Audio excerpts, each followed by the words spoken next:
세상의 변화를 알아가는 즐거움, 투자로 인생을 바꾸는 사람들, YG클럽. 지금 고정 댓글을 확인하세요. 근데 미국에서 그러니까 요건 재정 지출로 인한 인프라의 부음을 좀 이야기해 주셔서 미국 쪽에서는 약간 슬슬 연말이면 미국 좀 뭐 셧다운 되네 만에 또 부채 한도 때문에 이야기가 조금씩 지금부터 많이 나오더라고요. 그렇죠. 네. 그것도 좀 노이즈가 되지 않을까요? 네, 그것도 노이즈가 되는데 뭐 캠피셔의 말에 따르면은 정부 부채는 이제 사실상으로 더 차입이 가능한 그 부분이 분명히 있거든요. 그러니까 그 과정을 계속 반복했잖아요. 셧다운 할 듯 했다가 안 한 적도 있고, 셧다운 잠깐 했다가 뭐 트럼프 때 최장으로 한 달 이상 한 적이 있었고, 그런데 결국은 다 돌아가잖아요. 그렇죠. 그 당시에는 막 다 망할 것 같고 막 미국 정부 셧다운 되면은 주식시장 다 망할 것 같고 막 그런데 결국 넘어가죠. 그죠. 표 떨어지기 때문에 뭐 정부가 일을 안 하면은 그거는 뭐 말도 안 되는 거죠. 그래서 하고 중요한 건 이제 연준이잖아요. 연준이고 통화정책을 쓰는 곳인데 거기는 이제 기축통화이기 때문에 충분한 이유로 이제 뭐 아껴서 잘 하겠지만 충분한 이유 물가를 자극하지 않는 정도의 수준에서는 또 발권력을 동원할 수도 있다는 생각도 듭니다. 근데 지금 아직은 QT 사이클이고요. 그리고 긴축. 오히려 경기가 나빠지면은 그럴 수 있는데 저는 내년도 이게 업종 얘기하다가 잠깐 매크로 잠깐 갈까요? 24년도? 왜냐면 지금 이제 보통 4분기 다 들어왔고 내년이 중요하잖아요. 뭐 12월 올라간다고 그때 사고 내년은 어떻게 할까요? 내년은 올해보다 나쁘진 않을 것 같아요. 근데 이제 그 이유가 이제 두 가지인데 첫 번째로는 아까 경기 많이 말씀드리면서 경기들이 뭐 둔화되는 소비는 둔화되는 것 같지만 제조나 이런 쪽은 살아나고 중국 조금씩 살아나면서 전반적인 경기가 그렇게 나쁠 것 같지 않거든요. 선행지수들도 좀 돌고 있고 그래서 그거 하나 있는데 그거는 그때 가봐야 알아요. 그렇지만은 뭐 이런 느낌은 있죠. 두 번째로는 내년에 대선이 있잖아요, 미국이. 그래서 지금 이렇게 뭐 사실 어떻게 될지 모르잖아요. 요즘 모르는 걸 뭐 점쟁이처럼 다 맞힐 수도 없고 자꾸 통계에 의존을 합니다. 잠깐 차트 보여주시면 이게 이제 제가 최근에 이제 좀 조사를 하다가 좋은 자료 정리된 거를 보여드리는 건데 제가 여기 밑에 잘라놓긴 했지만 미국의 100년 동안의 대선이 있었을 때 S&P 500의 상승률입니다. 그런데 결론은 뭐냐면은 100년 동안 24차례의 대선이 있었고요. 그 11월 달에 있죠. 근데 그 해에 20차례 올랐어요. 대선이 있는 해에? 네, 내년에. 그러니까 내년에 오르는 거고 확률도 되게 높아요. 83%. 그죠? 이제 20년 포함해서 그렇고요. 그래서 공화당이 가능성이 있고 뭐 트럼프가 가능성이 있는데 어쨌든 그건 모르겠고 만약에 공화당이 되면 평균 15% 올랐고요. 그냥 일반적으로는 평균 11% 정도 올랐다라는 게 이제 통계입니다. 근데 뭐 내년에 또 다를 수도 있지.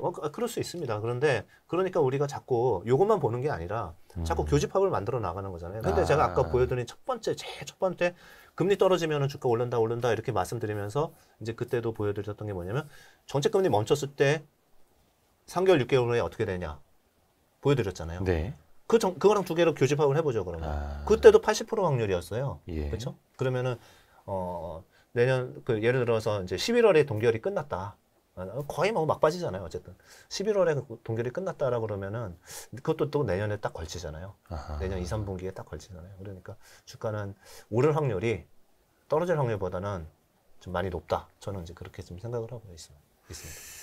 그러니까 대선이는 해도 그렇고, 아까 금리 인상 종결 이후에 주시장 흐름도 그렇고 자꾸 여러 가지 데이터를 가지고 교집합을 만들어 보면서 그걸 찾아내는 역시 이제 주식 투자는 이제 확률 싸움, 확률에 베팅하는 것이기 때문에 불확실한 세상에 살고 있기 때문에 이제 그렇게 하고 그리고 이제 요거 화면을 마지막으로 한번 제가 내년에 전망을 좀 뭐 해봤는데 이게 이제 유동성이 풀렸을 때랑 유동성으로 인해서 경기가 좋아지고 그 다음에 다시 유동성 흡수할 때의 사이클을 제가 간단하게 그려놓은 거예요. 그래서 여기서 잠깐 뭐 화면 잘 보이시는 분 따라오면은 2020년은 팬데믹 때문에 돈을 엄청나게 풀었잖아요. 그래서 이제 경기는 안 좋고 기업이 작살났는데도 신고가가 바로 나버리면서 유동성 장세였죠. 그리고 이제 21년부터는 실적 장세였어요. 그래서 실질적으로 경기가 좋아졌고 실적이 막 좋아졌어요. 그 풀린 돈의 힘으로 인해 가지고. 그러다가 이제 물가가 압력이 오면서 못 버티니까 돈을 오히려 흡수하는 역금융 장세가 나온 거죠. 그러니까 이제 1년 내내 거의 이제 빠졌던 거죠. 미국 기준으로도 그렇고. 이제 그런데 이런 부분들이 실적이 어떻게 영향을 미쳤냐면은 미국 기준으로 우리나라 기준으로 올해 이익이 30% 정도 빠지고요. 거의 네. 35% 정도 빠지고요. 미국 기준으로는 한 원래 성장률 6, 7% 정도 성장하던 이 기업이익이 올해 플랫이에요. 그냥 안 올라요. 예. 네. 그런데 이제 내년에는 어떻게 되냐? 이제 여기서부터 중요한 거죠. 내년에는 역질적 장사가 거의 끝날 것 같아요. 그리고 내년에는 지금 S&P 500 기준으로는 미국이 한 12% 정도 이익이 올라가는 걸로 컨센서스가 돼 있어요. 네. 너무 높죠. 네, 그래서 낮춰질 거는 같은데 어쨌든 올해는 이익 증가가 없다가 내년에는 늘어나는 걸로들 보고 있는 거죠. 기업 실적조차도. 그래서 그런 부분도 있고 저는 내년 상반기는 조금 뭐 이렇게 범피한 것 같아요. 이렇게 예측이 안 되고 이제 좀 왔다 갔다 할 것 같은데 하반기부터는 제가 2분기에 금리 인하 및 시중 금리가 떨어지면서 금융 장세가 될 것 같아요. 유동성 장세 다시 말하면. 다시 네. 금융 장세가 올 수 있다. 그렇죠. 금리 이제 내리겠죠. 내년에 하반기 정도 되면. 네, 그래서 이런 세 가지를 합쳐볼게요. 아까 그 보여드린 뭐 대선도 있었고 금리 멈추고의 그런 부분도 있었고 이런데 이런 것들을 다 이렇게 종합해 보면은 상반기까지는 잘 모르겠지만 내년에 하반기까지 포함하면은 올해보다 나쁘지는 않을 것 같아요. 네, 결론은. 그리고 이제 거기에 어떤 업종이 주도를 할 거냐라는 거를 얘기하다가 일로 잠깐 빠졌는데 그러면은 이렇게 경기가 좋아질 때는 경기 민감주, 경기 관련주들도 너무 소외시켜 놓으면 안 된다. 네. 오히려 테마주들이 피해를 볼 수도 있다. 이렇게 이제 보는 거죠. 약간 그 올해 초 들어서 뭐 코스피 2,300까지 갔다 2,600까지 반등을 하는 장세에서 잠깐 이야기 나왔던 게 다시 금융 장세 같다. 네. 왜냐하면 금리 인상도 어느 정도 끝난 것 같다. 막 네. 물가도 많이 막 이제 진정이 되고 있었고 네. 그러면서 진정이 되다가 이게 좀 뜸하네. 다시 국채금리 오르고 그러면서 아직 역금융 장세가 끝나질 않았구나. 근데 아직도 기업들의 실적은 역실적 장세로 나오고 있고 근데 그 역금융과 역실적 장세 어느 정도 마무리 국면으로 그렇죠. 보시는 거고 내년에는 예. 금융 장세와 예. 실적 장세가 순차적으로 올 수 있다라고 올 수도 보시나요? 있죠. 예. 그러면 올해보다는 여건이 나은 것 같아요. 특히 올해보다는. 유동성 측면에서는. 그렇죠. 예. 금리가 너무 작년부터, 높아서 지금은 작년 그리고 올해까지는 계속해서 예. 금리를 엄청나게 올리는 예. 빨아들이는 장세였고 예. 내년은 그게 어느 정도 마무리되는 어떻게 보면 이제 약간의 시간의 문제일 수도 있는 그렇죠. 예. 그래서 더더욱이 경기 민감주를 주시해야 된다. 그렇죠. 예. 근데 그때 반대로 종목 장세에 이제 올라탔던 것들 고퍼 성장주는 조금 테마주들은 피해가 될 수도 있다. 그거 조심하라는 얘기죠. 그렇죠. 그러니까 이익이 뒷받침되는 장기 성장이 있는 이런 성장주들은 괜찮아요. 예를 들면은 반도체 또는 반도체 장비 후공정 이런 데들은 이익 성장이 확실히 있거든요. 그러니까 네. 괜찮고 2차 전지도 연말부터는 이익 성장 궤도에 다시 올라오니까 괜찮고 이런 건 괜찮은데 그런 거 말고 일시적으로 뭐 이제 AI 관련주, 로봇 관련주 이런 것들은 사실은 뭐 매출이 뭐 300억밖에 안 되는데 시총 뭐 2조 원이고 이러니까 예. 저희 입장에서는 조금 성장률이 좋다는 건 알겠지만 조금 이제 불편하죠. 네. 네. 그러니까 내년에는 경기 민감주를 주시하고 실적이 나오지 않는 테마 위주로 올라갔던 것들은 특히나 조심하자. 네. 오. 실적이 되는 건 괜찮다. 그렇죠. 네. 그렇죠. 구덴 베드로 확실하게 꼽아주셨네요. 네. 또 하나 여쭤볼게. 그 올해 네. 조금 이렇게 불탔던 네. 조선 방산 엔터 네. 미용기기도 그렇고 특히 자동차는 상반기까지 그랬고 네. 한참 막 좋은 전망과 많이 올라갔다가 조정을 받는 것들이 있습니다. 물론 이거는 각각의 전망을 좀 따로 좀 봐야겠습니다만 네. 다시 좀 반등을 할 수 있는 것과 다시 반등이 좀 쉽지 않은 것들을 네. 좀 한번 가름마를 좀 부탁드릴 수 있을까요? 좀 어려운 네. 질문이긴 한데. 저희가 이제 좀 그래도 이렇게 신뢰도가 높고 낮은 거 차이잖아요. 네. 근데 좀 높은 부분은 엔터는 신뢰도가 아직은 좀 살아 있습니다. 살아 있고 주가가 좀 많이 오르기도 했지만 최근에 좀 쉬었잖아요. 그리고 뭐 BTS 군대 가면은 이익이 감익하고 뭐 부러질 것처럼 얘기했는데 다 증익했거든요. 그렇죠. 네, 그리고 요새 뭐 세븐틴이 됐건 뭐 그 새로 앨범이 나오면은 막 레코드 300만 장 뭐 돌파하고 뭐 이런 모습들이 보여요. 그런데 이제 4분기가 단기적으로 보면 4분기가 컴백이 많아요. 네, 그래서 주요 뭐 예를 들어 YG도 새로 뭐 베이비 몬스터도 나오고 뭐 네. 여러 가지 있고 또 연말에 가면은 JYP나 이런 쪽에서 아이브나 이런 쪽에서 신경 썼던 아이돌들이 이제 순차적으로 데뷔를 하는데 글로벌 프로젝트였죠. 그래서 요 부분이 좀 재미있는 것 같아요. 이거는 된다 안 된다를 판단하기는 좀 어려운데 여태까지는 아시안 위주로 그러니까 한국, 일본, 뭐 태국 정도의 멋진 뮤지션들을 이제 훈련해서 좋은 곡을 받고 해서 이제 좋은 굉장히 그 성공적인 모델을 보였다 그러면은 그리고 여태까지 뭐 요새는 영어로 많이 나오지만 한국노래 위주로 많이 했었잖아요. 근데 그래도 그 정도의 이제 성과였는데 이제는 이제 오디션 자체가 아예 미국에서 일어났고 미국 사람들 대상으로 해서 뽑으면은 이제 그게 제2의 좀 더 저변이 넓어지겠죠. 그래서 이 부분의 성공 여부가 다음에 넥스트 레벨의 그 엔터주의 상승이 있을지에 판가름하는 그런 모습이 될 것 같고, 그래서 업사이드가 굉장히 열려 있는데 그 사이에 텅텅 비었냐 그것도 아니거든요. 4분기는 더 모멘텀이 세니까. 그래서 뭐 앨범 판매량이 워낙 많아서 좀 좋을 것 같습니다. 그리고 이제 나머지 이제 좀 섹터 얘기할게요. 그 다음에 조선은 좋은데 이제 수주 잔고 거의 꽉 찼거든요. 좋은데 운임들, 그러니까 이 조선사한테 배를 발주하는 회사들은 결국은 해운사들인데 해운사들한테 운임은 좀 되게 불리한 상황이죠. 안 좋죠. 그런 상황이기 때문에 이게 큰 산업의 큰 트렌드로 살아있다. 뭐 그렇게 말하기는 좀 어려운 것 같아요. 근데 이제 유가가 좀 튼튼하고 그 다음에 전체적으로 뭐 이제 인프라 투자나 이런 쪽에 경기가 나쁘진 않잖아요. 사실 미국 GDP 보면 그렇기 때문에 조선도 나쁘지는 않을 것 같습니다. 그리고 예를 들어서 아까 이제 내년 경기 민감주가 이제 위주로 이제 포커스가 되는 경우가 생길 때는 그런 기업들도 괜찮을 것 같고요. 조선주도 사실은 좀 큰 틀에서는 경기 민감주로 좀 분류가 되죠. 그렇죠. 산업재고요. 그렇죠. 그리고 이제 방사는 사실 잘 모르겠어요. 방사는 뭐 꾸준하게 매출이 한 15%씩은 성장하는 그런 산업이거든요. 근데 좀 속도가 빨리 갔으면은 좀 이제 둔화되고 뭐 이런 거고, 이제 뭐 전쟁 관련한 뭐 오던 나올 것도 많이 나온 것 같고 그래서 방사는 잘 모르겠고요. 그 다음에 뭐 또 뭐 말씀하셨죠? 자동차도 있어요. 자동차는 성장률이 좀 낮아서 전기차, 저는 테슬라는 굉장히 좋게 보거든요. 테슬라는. 근데 테슬라 같은 경우는 뭐 성장 외에도 그 FSD라는 자율주행 모듈이 있잖아요. 그래서 그 자율주행 모듈을 사실 이제 테슬라는 계속 말씀드리는 게 이제 플랫폼 회사이기 때문에 차를 많이 파는 것도 뭐 중요한데 차 뭐 가격 낮췄다 올렸다 많이 팔았다 이거 가지고 주가가 흔들거리는데 그거는 이제 뭐 그냥 가는 과정이고 결과적으로는 우리가 슈퍼차저를 포드 GM한테 다 오픈했듯이 그거 다 거기다 팔아먹을 거잖아요.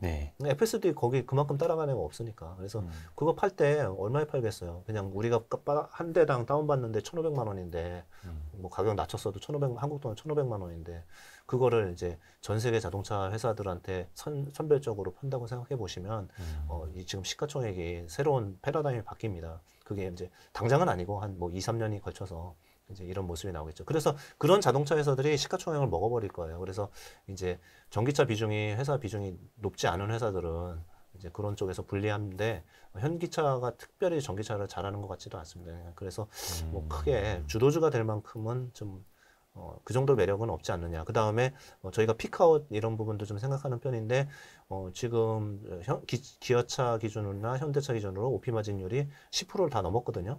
기아차는 뭐 12% 가까이 갔으니까 그건 역사적으로 없었어요. 그렇게 그걸 계속 유지하기는 좀 쉽지 않은 것 같아요. 그리고 또 뭐 질문 주시겠지만 다른 섹터 같은 경우는 이제 좀 소외된 게 이제 바이오하고 인터넷이잖아요. 그런 거는 이제 잘은 모르겠지만 내년에 금리가 2분기 또는 이때부터 기조적으로 떨어진다 이러면은 그러면은 이제 그동안 디스카운트 됐던 것들이 싹 사라지고 다시 본연의 모습으로 갈 것 같습니다. 바이오 인터넷은 내년에 금리가 기조적으로 떨어지면 그때 기회. 그러니까 바이오도 사실 조금 이제 실적이 나오지 않는 조금 성장주이기는 한데 인터넷은 그래도 좀 네이버 카카오는 실적이 좀 나오고 실적이 성격은 좀 다르기는 하니까. 거기다가 네이버는 AI까지 있는데 네이버야 뭐 저희 60% 이제 빠진 이유는 너무 고평가받다가 이제 빠졌던 거고요. 그리고 실적이 마이너스 간 적이 없어요. 그러니까 그쵸. 작년도 그냥 늘고는 있어요. 이익은 플랫이었고 올해는 또 늘고 있어요. 그리고 이제 그럼 뭐 너가 금리 내년에 빠질지 어떻게 하냐 이러면은 제 의견은 듣지 마시고 곧 내일 모레 FOMC 하잖아요. 거기 차트 한번 다시 보여주시면은 FOMC 하는데 이거 이제 좀 뭐 밑에 제가 빨간 박스 쳐놨는데 이게 금리 예측이거든요. 그런데 이제 밑에 걸 보시면 되는데 올해 말은 5.6을 보고 있는데 내년 말은 4.6을 보고 있잖아요. 네. 연준의 점도표의 평균이 아니라 중간값입니다. 예. 그러니까 1% 정도 떨어지는 걸로 보고 있어요. 연준 위원조차도. 근데 이게 이제 내일 모레 나오겠죠. 그래서 약간 더 올라갈 수도 있고 한데 네. 이게 3개월마다 이게 발표하거든요. 그렇죠. 그래서 조금 올라갈 수도 있다고는 생각을 하는데 그래도 올해 말보다는 내년 말이 거의 1% 가까이 떨어지는 거는 보고 있는 것들도 연준 위원들도 그렇게 생각하고 있어요. 그렇기 때문에 이 사이클이 바로 오진 않아도 이게 온다는 거잖아요. 그러니까 시간의 문제. 시간의 문제. 그러면은 뭐 지금 호흡이 기신 투자가들은 길목지키게 할 수 있는 거죠.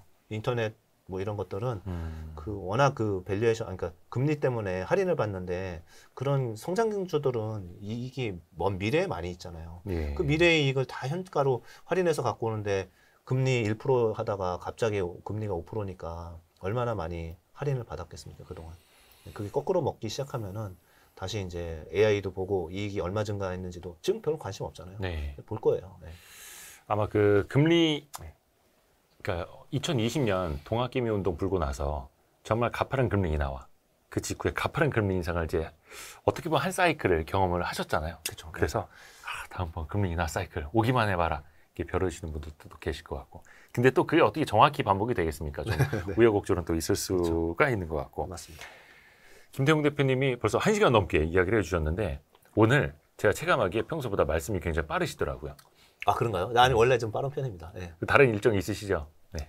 그래서 그 상황은 괜찮습니다.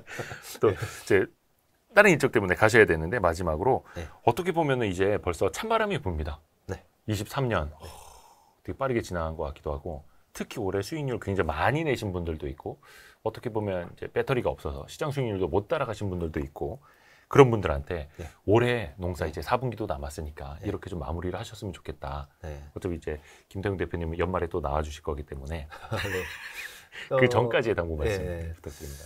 그렇죠. 이게 이제 참 어려워요. 시장 얘기도 하고 섹터 얘기도 하는데 저희도 많이 실수하고 틀리기도 하고 이제 놓치는 섹터들도 있고 주도 중에 그렇거든요. 근데 이제 저희는 하는 게 아침에 출근해가지고 저녁 때까지 애널리스트 저희 한 7명 있거든요. 다 내보내가지고 기업들 방문시키고 조사하고 해서 모아서 아침에 회의하고 그 결과 가지고 뉴스 다 실시간으로 보다가 따라가면서 하는 거잖아요. 네. 근데 개인분들이 이걸 과연 하실 수 있을까요? 못 하시죠. 똑같이 하기 힘들죠. 그 절대 못 합니다. 네. 그래서 그런데 저희조차도 이렇게 실수를 하니까 뭐 사실 뭐 ETF나 펀드 가입하시는 게 제일 편하신 거긴 해요. 간접 투자도. 간접 투자가 그렇지만은 그래도 직접 투자했을 때 크게 잘 투자하시면은 수익률이 훨씬 좋기 때문에 그 매력도는 그 매력이 굉장히 높은 거죠. 그래서 그 대신 이렇게 잔잔한 뉴스에는 흔들리지 말고 크게 투자하면 되거든요. 네. 그래서 저는 저희 회사도 좀 잘한다고 생각하는 거는 큰 사이클이 들어올 때 아주 초기는 못 잡아요. 그런데 3개월 늦게 잡아도 보통 사이클 들어오면은 4배, 5배 올라가거든요. 네. 그래서 그런 것들을 놓치지 않는 약간 호흡이 긴 투자를 하면 되고 그러면은 뒤에는 그게 이익이 따라오는 게 근데 뭐 이익 늘어나는 거라 투자하라는 말은 다 하죠. 근데 그거를 어떻게 알아요? 그거 쉽게 뭐 핑계 대는 거지. 그렇지 말고 이런 뉴스들을 보고 이제 정리 잘하면 될 것 같아요. 수주도 발표하고 증설도 발표하고 그 다음에 뭐 기사 보니까 완판했다더라 이런 기사들이 뜨거든요. 네. 그런 거 봤을 때 반드시 공시 찾아보시고 좀 공부를 하긴 해야 돼요. 그래서 예를 들어서 매출액 대비 수주가 30% 이상인 거 뭐 이런 것들은 의미가 굉장히 있거든요. 네. 그러면 그걸 받아다가 증설을 하는 뉴스를 발표를 하잖아요. 네. 장비 회사들이나 뭐 그런 IT 회사 뭐 하여튼 기계도 그렇고 그런 것들은 회사의 매출이 증설이 끝나는 순간 계단식으로 올라가는 이벤트를 갖고 있는데 그때 가면 기업 이익이 당연히 늘어나겠죠. 네. 네. 그래서 그 대신 완전 경쟁 시장에서는 안 그렇습니다. 한 3-4개 업체가 가점하는 데에서 그런 현상이 발생했을 때 그 확률이 굉장히 높거든요. 그래서 그런 쪽을 좀 리서치하고 그게 맞다고 트렌드에 하면은 그때 초기에 사가지고 좀 버티시면 된다라는 약간 호흡 긴 투자를 하셨으면 좋겠습니다. 그래서 기업 이익은 후행적이라서 잘 모르기 때문에 이런 부분들을 알게 되면은 그렇고요. 이게 꼭 어렵지도 않아요. 신문 열심히 봐도 되고요. 네. 또 이런 유튜브에서 전문가들이 계속 얘기해 주는데 그중에 감이 오는 게 있거든요. 근데 그렇게 보면은 옛날에 화장품도 뭐 5배에서 10배씩 올랐고 그리고 셀트리온 같이럼 바이오시밀러 하는 것들도 계속 기사 나오고 하는데 뭐 5배 올랐고요. 뭐 HMM 같이럼 그런 해운사 선사들도 배 모자른다고 기사 나왔을 때 10배 올랐고요. 계속 기회가 2년마다 그런 게 5배, 10배 올라오는 계속 있습니다. 그래서 뭐 1.5배 올랐을 때 사도 됩니다. 결국은 큰 사이클은 그렇게 흘러가는 거고 2차 전지는 얼마 전에 그 충분히 우리가 경험을 했고 그런 것들이 또 나온다는 거죠. 그래서 그런 이제 호흡긴 투자를 좀 보면서 공부하면서 투자하면은 뭐 운용사에 맡기는 것보다 훨씬 나을 수도 있다라는 생각합니다. 네. 5배, 10배 오르는 주식 또 나온다. 2년마다 항상 있었습니다. 뭐 1년마다 또 있었고요. 작은 섹터로 보면 의료기기도 뭐 지금도 그런 현상이 일어났고 임플란트도 그런 현상이 일어났고 계속 그렇잖아요. 네. 그래서 그걸 우리가 놓치지 않기 위해서 다 같이 또 네. 공부도 하는 거고요. 네. 오늘 그로스1 자산운용의 김태용 대표님 너무 감사합니다. 네. 또 약 한 3개월 뒤를 연말 즈음을 네. 또 한번 또 아이디어가 있으면 그 전에라도 오겠습니다. 아유 감사합니다. 네. 고맙습니다 대표님. 네. 감사합니다. 감사합니다. 네. 고생하셨습니다. 네. 고생하셨습니다.